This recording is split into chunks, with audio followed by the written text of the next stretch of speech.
Day off ko today pero wala akong pahinga. Hi guys! Joy morning! Wala akong pasok pero need ko bumangon na maaga dahil dito magbe-breakfast si Koji. Tutulungan niya kasi ako sa garden. Pagkababa ko, dumiretso na agad ako sa kitchen para mag-prepare ng breakfast namin. Wala din pasok si Kent ngayon kaya para sa aming tatlo ang piniprepare ko. Nagluto akong sunny side up eggs, chicken adobo flakes, and longganisa. Sakto naka-ready na ang mga pagkain sa table pagkadating ni Koji. Dala yung mga pinabili ko sa kanya sa Hanamasa. Kumain na din kami agad para makapag-umpisa kami sa garden ng maaga. Sobrang natuwa at nabusog nga si Koji sa breakfast namin. And then nagpahinga lang kami saglit at nagbihis para magtrabaho na sa garden. Tinabi muna namin ang mga paso at sampayan dito sa harap, tas tinanggal namin ang mga maliliit na damo tas pinantay ang lupa bago ilagay ang black sheets.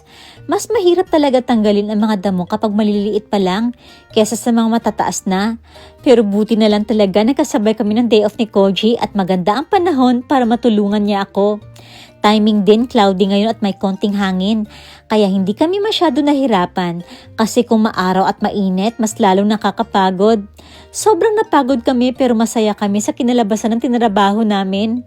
Hanggang dito nga lang nagkasya yung materials ko.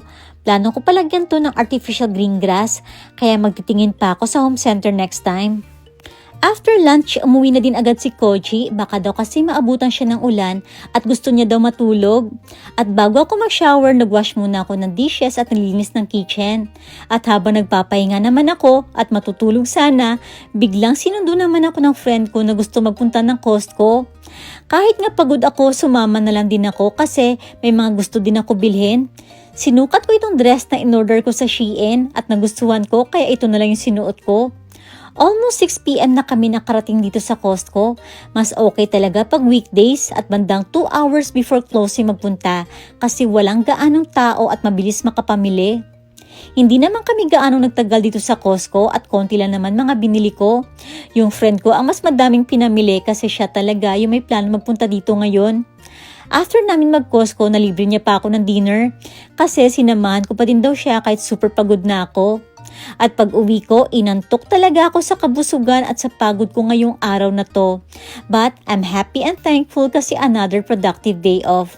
O siya, hanggang dito na lang muna. Thank you so much for watching. Be beautiful and be kind. God bless!